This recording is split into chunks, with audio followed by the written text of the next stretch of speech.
अस्सलामुअलैकुम दोस्तों, क्या हाल चले। आप सलाला जाना चाहते हैं या खसब जाना चाहते हैं, लेकिन बाई रोड जाना मुश्किल भी है। बस में जाके बंदा थक जाता है, 2 दिन थकावट नहीं उतरती, जाना आना टाइम ज़्यादा। बाई एयर टिकट ज़्यादा हैं। तो ओमान एयर ने ऑफ़र दी है कि अगर आप बाई एयर ओमान के साथ डोमेस्टिक सफ़र करना चाहते हैं मस्कत से सलाला या खसब, तो टिकट्स काफ़ी कम कर दी गई। रिटर्न टिकट 45 रियाल से शुरू हो रही।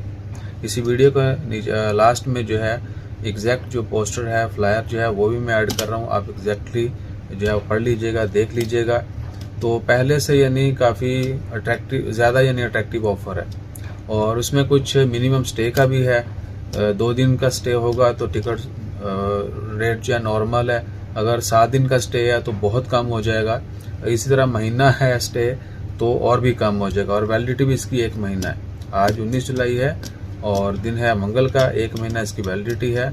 आप इस दौरान जो है विजिट बाय करके टिकट बाय करके विजिट कर सकते हैं। तो ये लास्ट में भी आप देख सकते हैं जो डिटेल है इस फ्लायर की या इस ऑफर की। जज़ाकल्लाह।